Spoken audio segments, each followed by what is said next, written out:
Is your vehicle stopping like it should? Does it squeal or grind when you brake? Don't miss out on summer brake deals at O'Reilly Auto Parts. O'Reilly Auto Parts. You're listening to the Archaeology Podcast Network. This is the CRM Archaeology Podcast. It's the show where we pull back the veil of cultural resources management, archaeology, and discuss the issues that everyone is concerned about. Welcome to the podcast.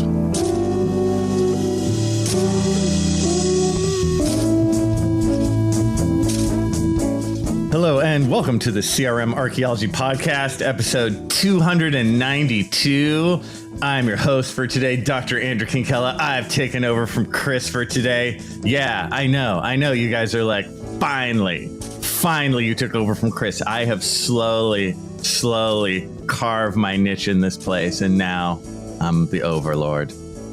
I'm not. So joining me today is Doug.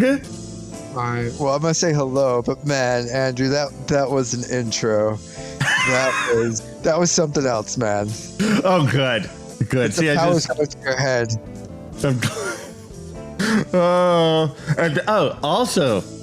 Also joining us today is Heather. Hey there. So if you're the Lord, then what does that make me? Because I'm the one who introduced you to this. Exactly. No, see, that makes you the emperor. Like I'm really just your minion.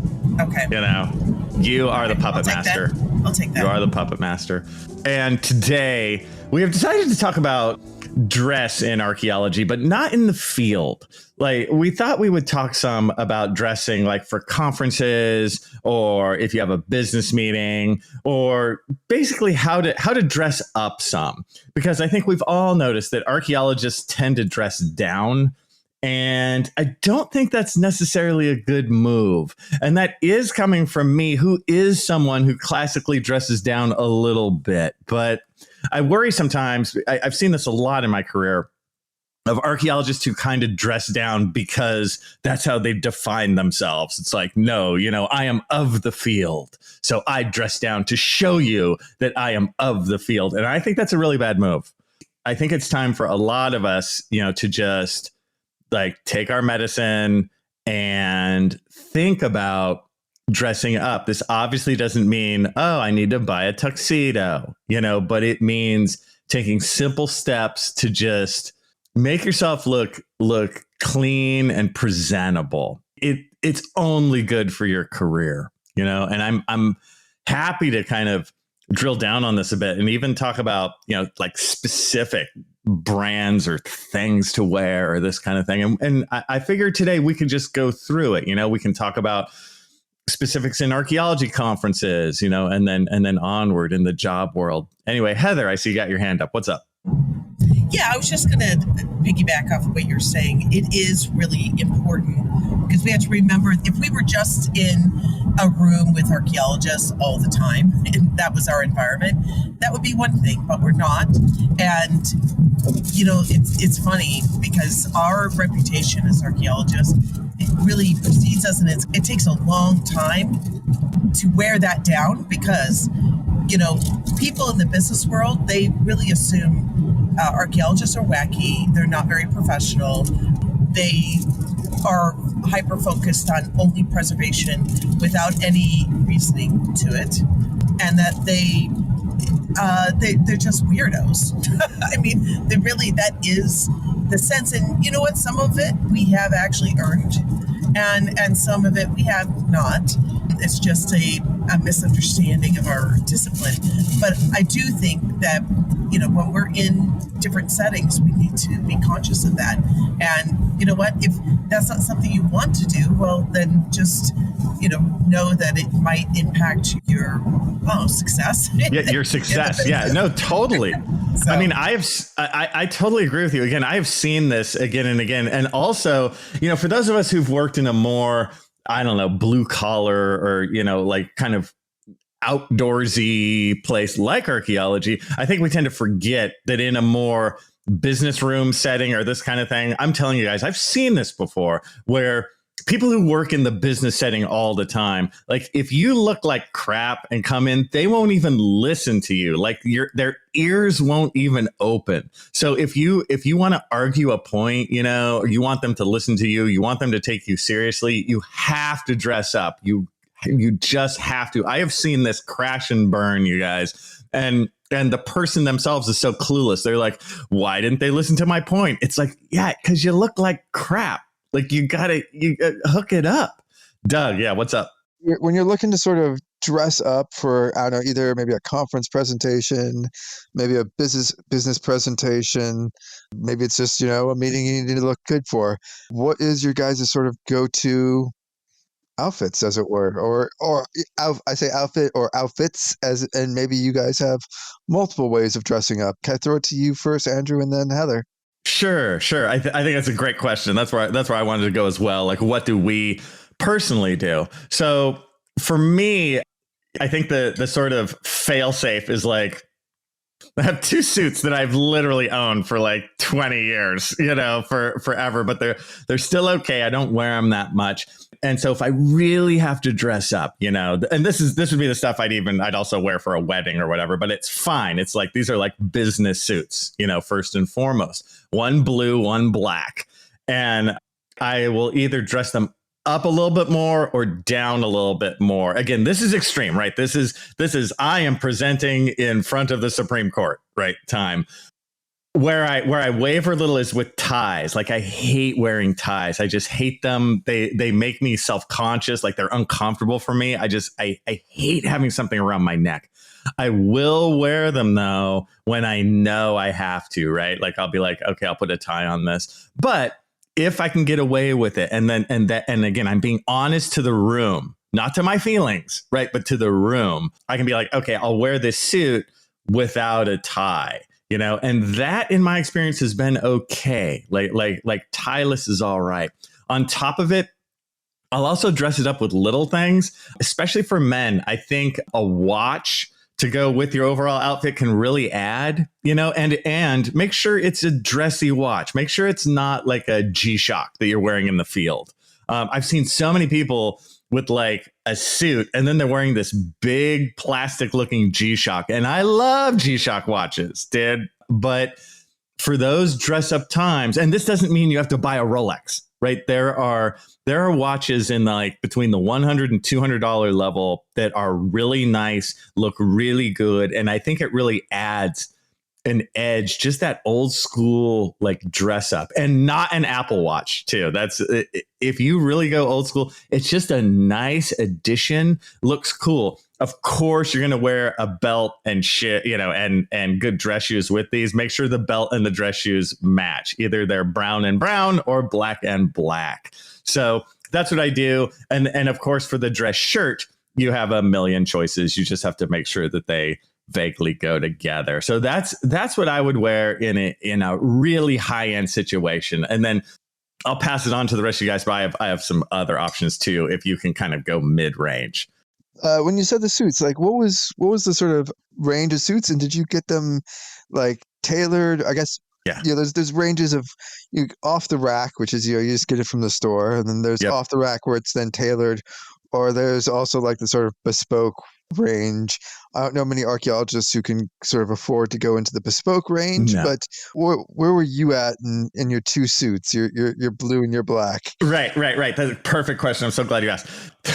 The black one I got from Men's Warehouse, which is like the classic cliche, but it's for sort of, more, I guess, inexpensive suits. But that suit is fine. It does not look cheap or anything like that. It's like totally fine. And it was tailored after. So these are both of my suits were off the rack, but like lightly tailored, if that makes sense. But the one I like much better, I actually got from Macy's. I just got it from Macy's off the rack, and that was also tailored as well.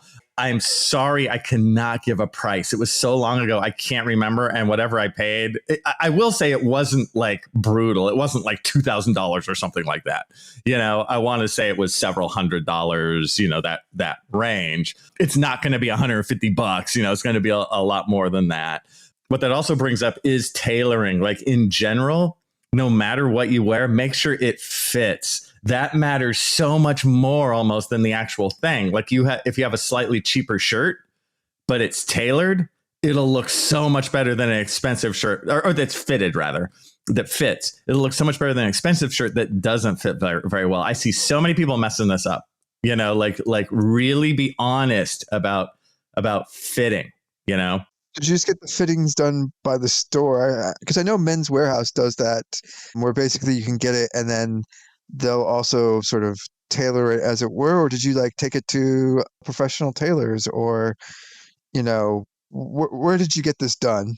Right. No, I did it right at the place, both times. I did it right at Macy's and I did it right at Men's Warehouse. And I do have to say, between the two, Macy's was way better. And I would think today, any of those big stores, be it Macy's, be it Nordstrom, right, that kind of level of suits and stuff, that's that place I would go. I would spend some money, right, to, like I have, you get a suit and it'll last you a long time. You keep it good, get it dry cleaned every so often. Like it'll last a long time.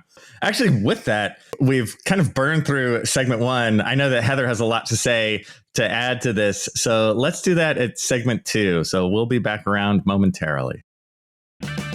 Save on O'Reilly Brake Parts Cleaner. Get 2 cans of O'Reilly Brake Parts Cleaner for just $8. Valid in-store only at O'Reilly Auto Parts. O'Reilly Auto Parts.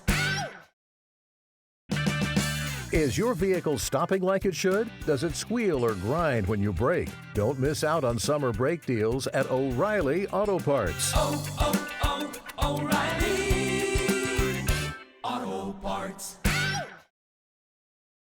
Hello and welcome back to the CRM Archaeology Podcast, episode 292. And we have been talking about dressing up for important business occasions, conferences, this kind of stuff. And I just previously talked a little bit about wearing a suit and, where I got my suit and the importance of having stuff that fits. That's huge. Anyway, Heather, I know you had some stuff to add to this. What do you got?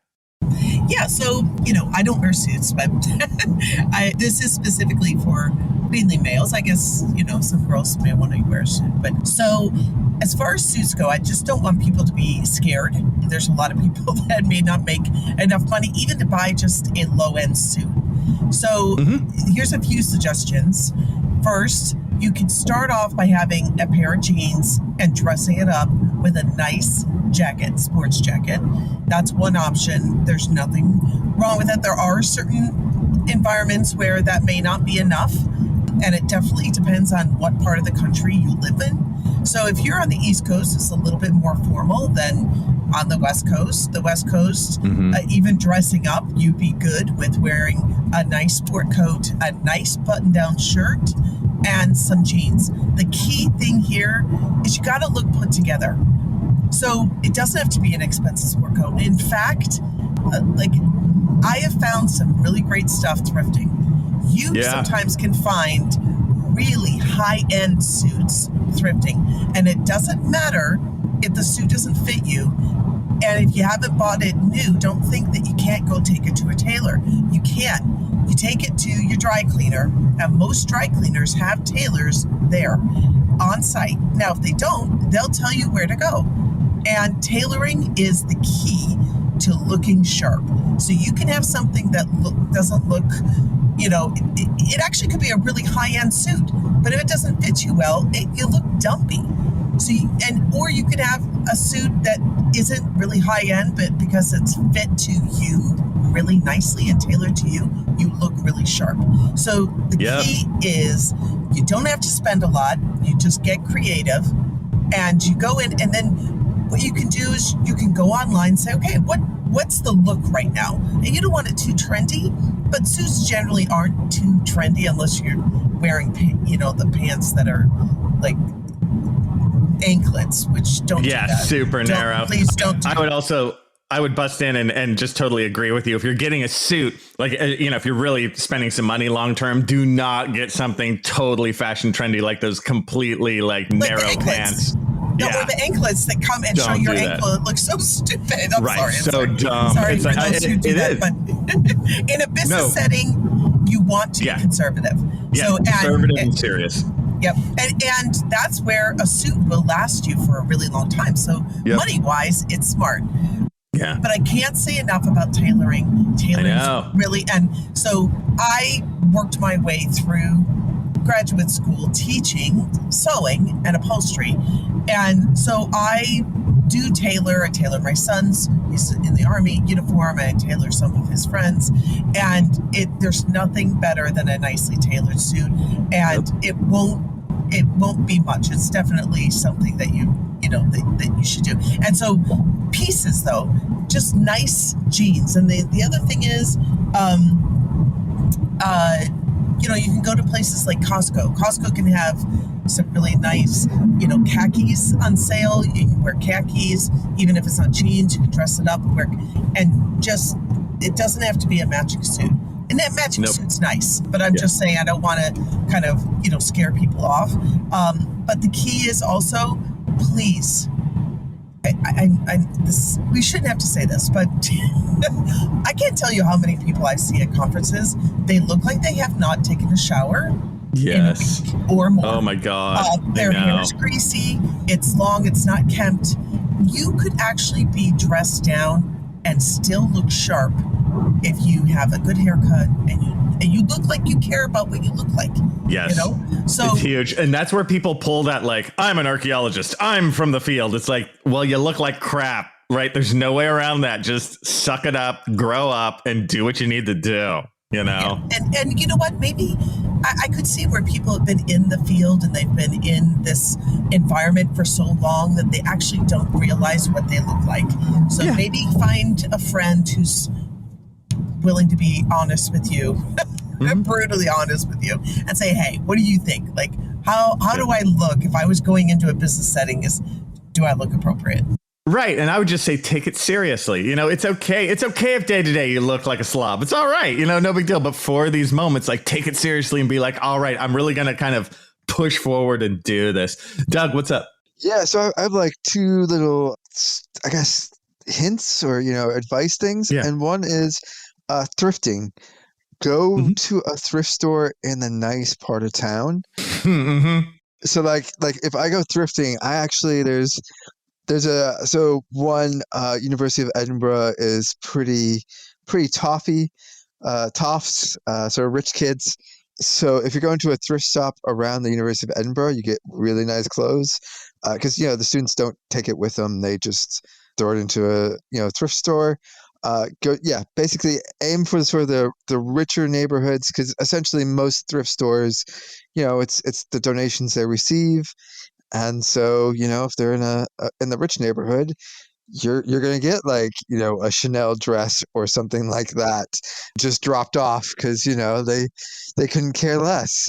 But, that's that sort of advice. And then in terms of sort of the general look and put together for the haircut, I'd actually recommend getting a haircut a couple of days before. I mean, it'll somewhat depend on your hairstyle, but if you wear your hair short, say you kind of want that look of you look good, but you're not trying too hard.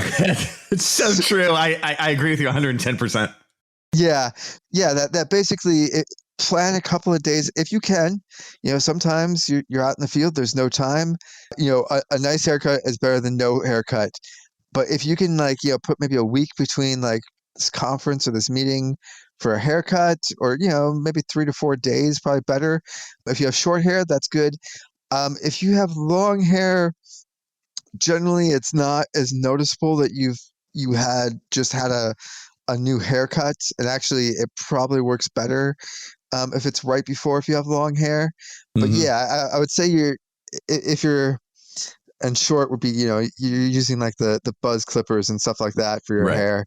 That's what I define as short. And then a couple of inches on your hair for long, you could probably get away with a brand new haircut if you want, because it just doesn't show up quite like, if you've just got that, buzz cut or whatever sort of cut you got, it won't quite show up, or it really does show up, quite a bit like you just got a haircut if you have your hair short. And that's just sort of my recommendations I would throw in there. And then actually, if you guys are okay, I was just actually going to ask Heather, how do you dress up for conferences or presentations? And so I was going to add one more thing. My son is actually with me, and he's like one really good example he does just to, stay abreast of what's popular.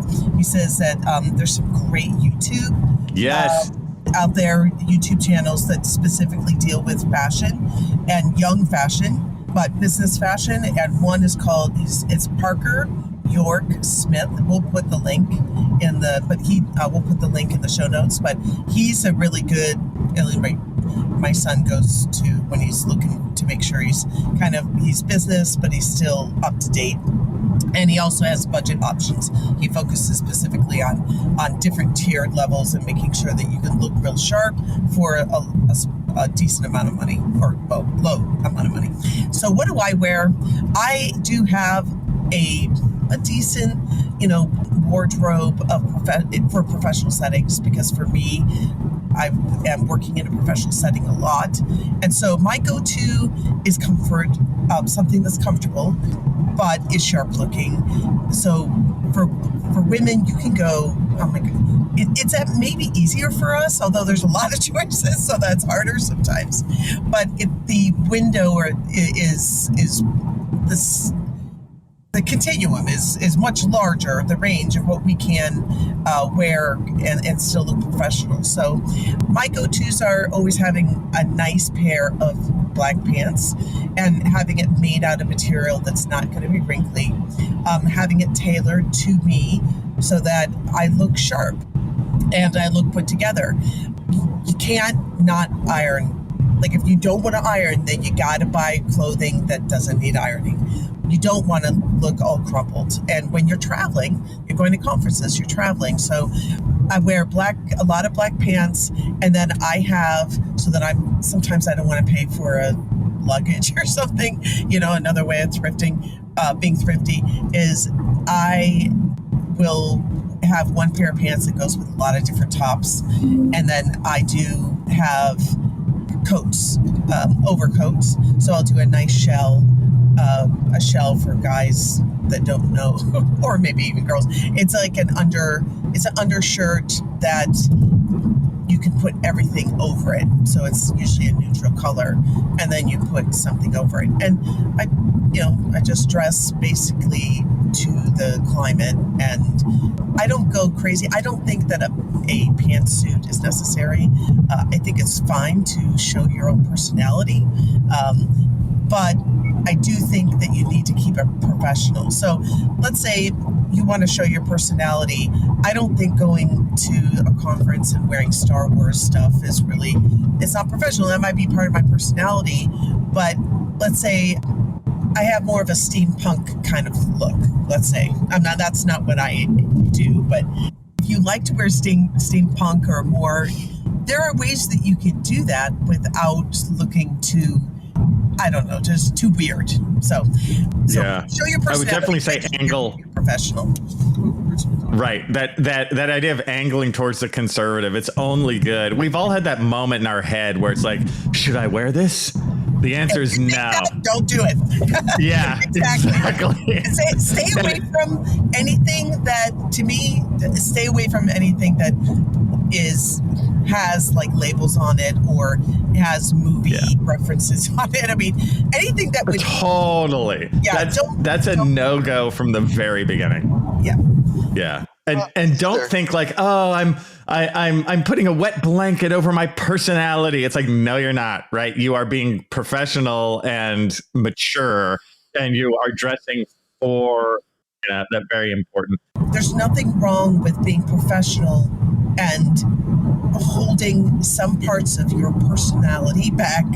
There's nothing like, once you get to know somebody, then you can, be a little bit more, open with who you are, but don't put it all out there. And let's just be honest. A lot of times people put that there because they feel like they don't have a personality. Yes. So they just put this caricature up. Yeah. And then that fits for the personality. And you know what that does? It shows that you are not, that you're... It shows you're insecure. And you don't, in a business setting, You don't want to look insecure. No. I actually have a hand grenade. I'm just going to toss into that conversation about professionalism. But before that, before we get controversial, it was a question for Heather, because you had mentioned sort of non-wrinkly materials and stuff. And could you, I don't know if you know enough, could you tell us some of those like materials? And then probably, so I think about this because, I worked in a desert, and then I also work in a country that has no AC. So for about 5 days of the year, which always happens to be around time of a conference, it actually gets hot and humid. And so you do need sort of clothes that will breathe. So Heather, do you give us a bit more details on sort of like clothes that don't wrinkle, and then some of the ones maybe you could suggest some materials. Sorry, not clothes, but materials is what I mean. So I would say rayon is a really good, so anything that says rayon on it, and polyester for the most part. Cotton is one thing you want to stay away from because cotton wrinkles. Wrinkles, really yeah. I love it though. I love it. Yeah, and I know cotton is nice. Just if you're going to do cotton, or maybe linen, although linen's a little more expensive. Yeah. But linen it does not wrinkle as much. And then the other thing is, if you really only want to you don't want to wear the synthetics, then that's fine. Or you can do a combination. But if you really are focused on that, then be willing to iron or steam. Steamers, there's lots of good travel steamers. Steamers are awesome. My son, he actually irons everything. It's kind of funny. He doesn't iron my stuff. He irons everything, but he steams it, actually. He doesn't iron it. And steaming really works, but you have to have a good steamer. A good travel steamer is going to take up a whole lot of room. So you can't count on the iron. Although in a pinch, most irons have steam on them, and most hotels have steamers or have irons in them. You can use that, but don't go out wrinkled. So, but I would say anything with synthetic in it, rayon is a really good one. Another, I like the rayon chiffon for women over shawls. Those are great ways to dress up your outfit, and it just takes black pants, a black shell, black tank top or whatever, and then a nice kind of a shawl type thing that goes down, and it also hides a lot of areas of your body that you're not feel comfortable in, but you still look professional. And those you can literally crumple up, stick them in and they never wrinkle. So those are great. And then another option is for women. Sorry guys, but for women is there are types of fabric that are already kind of scrunched. They have a texture to them. And if you buy those kinds, then you are hiding the wrinkles. It's almost impossible to see wrinkles. And those you can take out of a garment bag and not have to do anything in order to move forward. As far as being able to wear things that are in a hot, humid climate, men, wear an undershirt under your button up. I know it seems like there's more layers and you're going to be hotter, but it's not true. It also allows you to not have to worry about washing. Let's say if you only have a certain amount of clothing, put an undershirt under your button up, and then you can wear it more often because the sweat and your body odors stick to the undershirt. And it also wicks that sweat away from the overshirt, and you do feel cooler. Yeah. That's another tip. Okay. Yeah, no, that's a good one. I can argue that a little bit, but we'll talk about that in the next segment coming up momentarily. We will see you guys then. Hello and welcome back to the CRM Archaeology Podcast, episode 292, and we have been talking about dressing up. And so as I've sat here listening patiently to my fellow podcasters, I had a couple ideas that just dovetail with some of these points. If you have longer hair, I used to have long hair, and I remember I would take theater classes, and I'd have my long hair up there. I'd be doing my scene, and my hair would be all over the place. And I remember the director shouting, "Control your hair." And I always think about that in business settings or this kind of thing. Whether your hair is long or short, make sure it's controlled. And by controlled, I mean that you don't have to constantly take your hand and push it back somehow. So just control your hair. I know that Heather brought up the undershirt thing. The undershirt thing is a slippery slope of doom and gloom, my friends. It can work either way. Her points are well taken. I agree with you, Heather, but it's also, you can also not use an undershirt. It depends. But speaking of like smelling bad because of that, remember that to use a deodorant and an antiperspirant, right? They're two different things. Some sticks have both in them. Some are only deodorants. You have to make sure you know what you're doing, right, with those. Some of us are allergic, myself included, to the aluminum ones. So you may want to use, and those are the antiperspirant ones. You may want to use that sparingly, but you can figure all that out as long as you're planning to like do well that day, right? You're like, hey, I'm gonna smell okay, and I'm gonna look good. The whole idea of obviously ironing is good too. I would definitely invest in some sort of garment bag. Heather brought that up in the previous, and those aren't, sometimes they just come for free. If you're going to the dry cleaners or something, or they can be relatively very inexpensive, but it's nice to have a garment bag just to carry your stuff, keep it kind of flat. In terms of on YouTube, there's a couple sites that I listen to every so often. For us older gents, there's a guy who has a YouTube channel called 40 and Over Fashion. I think he's really good. He talks about this exact kind of stuff. There's also one called Alpha M, which is very popular. That one's for a bit maybe younger person, like, and by younger I mean somebody in their 30s, but Alpha M goes over all this stuff. I really do like 40 and Over Fashion for the older guys. Like he's really good. Again, men, I really love that we went a bit more budget here. I started with the suits because I knew that was high end. Honestly, I wear a suit like maybe 4 times a year, right? This is not something that happens a lot. If you're going to go jeans, make sure the jeans are dark. Don't use light jeans. Make sure they have no holes in them, right? Like make sure they're not some sort of funky acid wash. Also, khakis work great, although they do tend to wrinkle. And then, as was brought up before, like a budget sport coat or something, that's more than enough. One of my pet peeves is actually the bolo tie. I hate them, but I find so many archaeologists like wear them because they're like, we're Southwestern archaeologists. We wear bolo ties. Have you seen my turquoise? I just think they look really terrible, but that is a personal, I think it's better to wear nothing.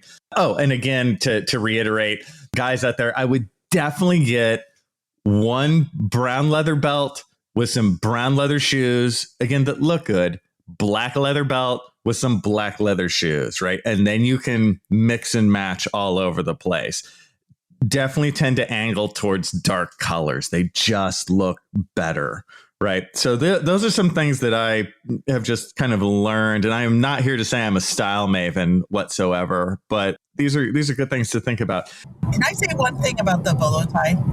So my grandfather wore a bolo tie, so I have a sweet spot in my heart for bolo ties. But right, the one thing about a bolo tie is usually a bolo tie.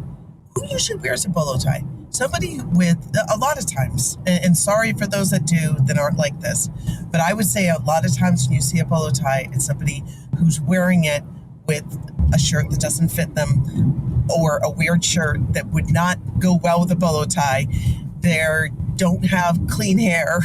Or their hair is really long. Yes. It's unkempt. So here's the thing. Are you going to wear something that's a little kind of different? There's nothing wrong with that, but make sure, and just make sure you look like you care what you look like. That's it. Yeah. Just look taken care of. So you can pull a bolo tie off as long as everything else is put together and you look clean and you look sharp. You can pull those little things off. But you really do have to look like you care what you look like. Yeah, I can't agree with you more. And maybe part of my disdain for the bolo tie is just because that's how I've seen it, Heather. You know what I mean? Like I've seen it so many times. It's like you have a bolo tie on, yeah, with a mismatching shirt. Exactly. You haven't shaved in 5 days. You definitely need a shower, but you're trying to make this like impression like I'm a dirt archaeologist. Right. It's like, this is not, I get it. We all are. Okay, we all are. But some of us will take a shower. Be respectful of the bolo tie. If you're going to wear it, wear it well. Although I just don't like them. That is, of course, completely subjective. But I totally agree with it can, to me, a bolo tie is a slippery slope of doom and gloom. But you can but it can work. You can do it right if you do the things, the things, Heather, you were just saying. If you do it like that, it's like, yeah, that'll work. Doug, I know you've been waiting patiently, and I want to hear, what you do. Heather and I brought up, what we do. What's your deal, Doug? Yeah, so I have sort of I have a 3 sort of range of things I do. Mm-hmm. One is sort of the suit, but without the jacket. So, it's waistcoat, nice slacks. I do the tie. Again, this is personal, and this is for everyone who's listening. Like, there's personal taste. Some people like some things, some people won't. And this might be a very UK thing, but it's a very big thing where you get like a lot of businessmen who will be full suit, everything but the tie, and the collar's unbuttoned. Mm-hmm. And usually it's a certain type of person who also happens to be pretty red in the face from being drunk and obnoxious. And it's just like there's a certain style that, for me, I don't like the tie. I'm with you, Andrew. It does feel like a noose around your neck. It's uncomfortable, but I actually wanted a way of distinguishing myself from sort of a certain dress of people, and then also I do think it does look better a fully done up tie. I'll bring up. I just want to bust in for 10 seconds and say I totally agree with you. I totally agree with you. I have nothing against. I think that with a tie looks better. Period. But I have to have this internal battle with myself because sometimes for me it's ultimately worth not wearing it if I have to give like a presentation or something, because I'll be too self-conscious with the tie on, right? That's the one time where I'm like, I will not wear a tie because it'll hurt my presentation. But God, I get your like caricature of what you just did. I'm like, oh my God, Doug's so right. I've seen that. Anyway, continue. Yeah. So my second one is a very painful one that I've come through. It has to go back from my background and stuff like that. But like, so if I'm not going as dressed up, I'll go a nice pair of chinos and then a nice polo. Yes. I'm so glad you said it. But yeah, like for me, it has like connotations of going back to high school and a certain level of, I'll just throw it out there, douchebag. But like, it's different styles. Yes. Unfortunately, it actually looks quite good. But like, growing up and like, there was a certain type of kid who wore that outfit, and they were a certain type of asshole usually. What's so funny? It's like I share your brain on this. I know exactly what you mean. Exactly. But I have come through the other side, I think, like you have. And a polo and chinos, or even a polo and dark jeans, really work well. But a polo is also a slippery slope. I've seen so many ill-fitting polos. You have to have a polo that fits. Definitely. And actually, a good fitting polo is one that could do one button. Yes. One button that's undone, but it doesn't look like you've sort of like flung open your collar. It has to be a good fit. It hurts my soul so much, but it actually works. And if I'm talking to anyone who's listening who's like, it's just not me, I totally get your understanding. I'm a jeans and t-shirt sort of person through and through. Me too, to the core. Yeah, and it's taken me years, and I'd like to take credit for it, but it's mainly my wife who pushed me to actually look nice. And it's that sort of setup. And if anyone's here who's like, no, I want to wear my rocker t-shirt, my Metallica, whatever, Iron Maiden shirt, that's me. I understand how awkward it could feel, or how much. That mental barrier of like, you knew people who dressed like this, you hated them all, now you're dressing like this. I get that. Yeah. It still plays. It still happens. I don't have any advice to help you get through it other than you actually will look nice once you get over that mental block. I think I have advice for that, and because I'm just with you. God, it's just the same. It's just double down on the polo and buy like a few of them, try them on, and return. It's if you get a good fitting one, like a nice dark navy blue polo that is well fitting, you can get away from that cliche. You'll be like, oh yeah, I gotta admit, this does look nice, right? I was so anti polo forever, and now I'm pro polo, but it's gotta be the right one. Heather, what's up?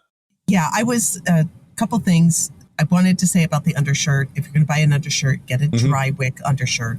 That's what I'm talking about. Oh, yeah. Can wick that, sweat. Some people are sweatier than others. Another really good trick is some people you're just a smellier person, either because of what you eat or you're just genetically like that. So save yourself. I'm telling you, the dry wick undershirt will help save your clothes. You can get new undershirts. They're cheaper than the nice shirts. And then also wash your clothes with white vinegar that will usually be really good at taking that body smell out if you tend to be a smellier person. It neutralizes the smell. It actually kills the bacteria that's creating that smell. So that's another, try not to bleach. Bleach doesn't really do much. It really doesn't, and it can hurt your clothes. If you are going to use bleach, use a color-safe bleach on your whites or either, because your whites can turn yellow with bleach. Bleach has a weird reaction to certain kinds of fabrics. And then one more thing is, in either setting, if you are in the office, make sure that you always have, like you're in the office and you're wearing jeans. The one good pro trick is to have some kind of sport coat. It's sitting in your closet anyway, doing nothing. So keep it at your office so that you're always ready for a business setting meeting if you need one. At a certain point in your career, if you have that will literally make such a huge difference, and it shows that you're always prepared. And vice versa, make sure that if you're in a business setting, that you always have some good work clothes in the back of your car. I always have a set of boots and work clothes in my office in case I have to go to the field and I'm dressed more business-wise. So just making sure that you have a set of one or the other to make sure you're always prepared. Yeah, such an awesome life hack. I do some of that stuff too. Like I have my emergency, little get up or whatever. I would say one more thing that just kind of came to me. If you're, out there and you're like, dude, all I wear is my Metallica t-shirt and my torn jeans. I would say a first step to kind of crawl out of the muck and into the light is first, of course, like the dark jeans with no holes in them, but also a shirt that is slightly better, than a t-shirt would be like a Henley. And, if you don't know what a Henley is, it's a t-shirt, but it has no collar, but it has some buttons in the front that'll at least push you a little. They both come short sleeve and long sleeve. And a well-fitting Henley can be okay. That's not something you're going to wear to the business meeting, but in terms of if you just want to start like, hey, dressing a little better, Henleys can be very inexpensive. It's basically like a polo with no collar, and they can dress up a little more than the Metallica t-shirt. Well, I actually have. I'm gonna do two little sort of like comments on there, as well, and then I'll jump into my third outfits. One is probably this is aimed more at guys, but like.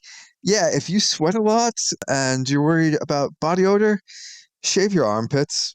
Unless you're, I know that's going to be like a huge controversial thing, and unless you're a swimmer or something like that, or did swimming, which swimmers won't care because they already do that. But like, yeah, I know there's all that competition about only women do that or whatnot, but really, it will help a lot. Or trim them up. You don't need to do the full shave, whatever. But if you're worried about body odor, that is something that will most definitely help. And not having body odor will also help with your confidence as well. So there was one thing. And the other thing I was going to say is just about like when you are sort of, Andrew's talked about this, wearing darker colors. So actually there's two comments on that. One is I tend to avoid a white dress shirt. Yes. For two reasons. One is if you're going to be in it for a couple of hours or even a full day, even just slowly rubbing up against like your neck or something like that. If you're wearing it proper, you're going to start to get sort of like basically a little bit of grease or dirt stains along there. And they don't last long if you're going to have to be in like that shirt all day. And the other problem you can sometimes run into is if you're dressing up, sometimes you can dress up, and especially if you have a white shirt, you can dress up to look like a waiter. Yes. Yeah, yes. You end up with that sort of waiter dress up It's odd, but it happens. I totally agree with you. If you need a light color, go with like a baby blue. Yeah, and because white and black is usually waiter colors, and it can look really nice, but you can also end up with that comical movie / TV moment where someone hands you a plate. I'm not saying that that's happened to me, but it has happened to me. And yeah, it's that sort of mistake you learn. So yeah, definitely be careful on that sort of how you're dressing up to avoid that. And now I'm gonna jump into sort of my third outfit, which is just throwing a hand grenade into everything. So my third dress up outfit, because I'm in Scotland, is a kilt. Yeah. But, on certain occasions, it's actually needed. I have to say for people who aren't into kilts and the wearing, there's a couple of different sort of ways of doing it. There's like the Prince Charlie. I find that too costumey looking. Mm-hmm. I tend to go with Argyle cut, which is very much closer to just a normal sort of jacket. You can also, it's not my style, but some people can do sort of the tweed jacket. It's just right. It's not what I do, but I'd recommend a pretty good sort of Argyle jacket if you're looking to go for a kilt. But it is also I'm not looking to go for a kilt. I'm just telling you. But it is something else I think we should sort of discuss is like they're sort of dressing up, but also dressing up in sort of different ethnic groups. So I know you talked about the bow tie, but there is like what I would call, and where I grew up was like cowboy chic. So actually like it will be, blue jeans, but, nice pair of cowboy boots. They have the cowboy hat and they have the nice shirt. And of course, maybe a very large belt buckle that, is huge, but it actually fits for that outfit. Mm-hmm. Like if you're going to do that, you could do that sort of cowboy look. And I know some people who do it and that's their look and they look actually really, really well put together. Oh yeah. Any of those, any, I know what you mean. And any of those can work, but I would tend to say the best ones angle a little conservative. They're still doing the thing, but it's not a caricature of itself. It's sort of smooth, but then it can look great. I would have to say this can be a bit controversial because some people, especially like if you're an ethnic minority, it can be looked down upon as being unprofessional. I think that's a horrible, horrible thing. But, there's a lot of different sort of ethnical dresses outside of sort of your typical American, Western Europe, suit and tie. And there's other ways of dressing up. And I would say, allow that. Oh, yeah. I think in the more modern era, and by modern era, I mean like last 20 years or so, I think that kind of thing has people are much more relaxed about that because it still looks, no matter the style of clothing, it still looks put together. It's not a jeans and a Metallica t-shirt. You know what I mean? Yeah, I think that's it.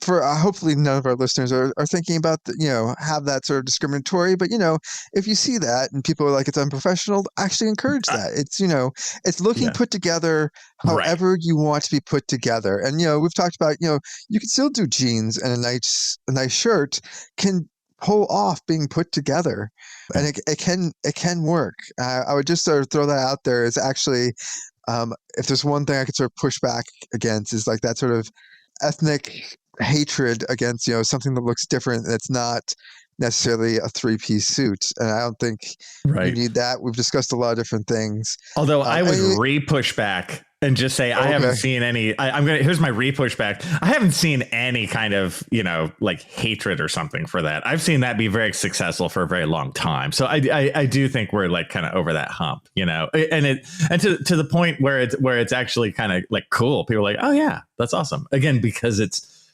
took effort, because it took time, because it's put together. Yeah, though there is. Having said that, there is a look with the kilt that I find is a bit unprofessional, which is basically like it's the kilt with like the pirate shirt. I don't know how else to describe it. Yeah. But it's like this loose. It's like this loose shirt that like it's blousy. It's just it's blousy. It's this loose shirt. That's it. I look at it. I'm like, man. we're not, it's not 1720. We're not out there to rob the locals of, You mean pillage? We're not out to pillage. Pillage, yeah. That's one where I'm like a little iffy on. But generally, a range of other looks. And then I'll just end also with, like, if you really do want to sort of get your personality out there are ways of including that in outfits. You can do interesting ties if you're a guy, and you could do more interesting prints if, say, like maybe if you have a shawl if you're a lady, or vice versa. I'm not going to say that guys can't wear shawls. I'm not going to put any limits on people like that, but there are ways of doing that. There's like pins as well. I think there still is a level of professionalism. You don't want your pin with a expletive on it. May be a bit much, but you could. There's all sorts of pins people wear on their jackets. Little American flags if you're into that, or right.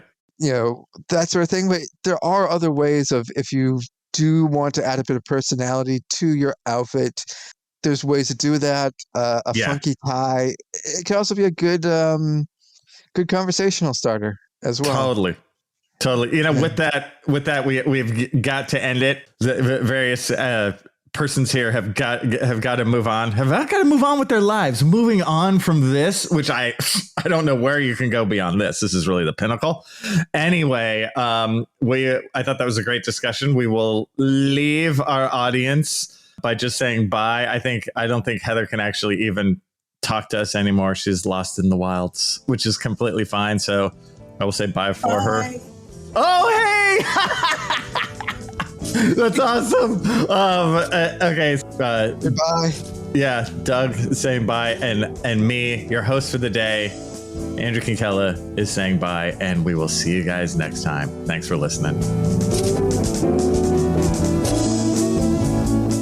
That's it for another episode of the CRM Archaeology Podcast. Links to some of the items mentioned on the show are in the show notes for this podcast, which can be found at www.archpodnet.com/CRMArchPodcast. Please comment and share anywhere you see the show. If you'd like us to answer a question in a future episode, email us. Use the contact form on the website, or just email chris@archaeologypodcastnetwork.com. Support the show and the network at archpodnet.com/members. Get some swag and extra content while you're there. Send us show suggestions and interview suggestions. We want this to be a resource for field technicians everywhere, and we want to know what you want to know about. Thanks to everyone for joining me this week. Thanks also to the listeners for tuning in, and we'll see you in the field. Goodbye.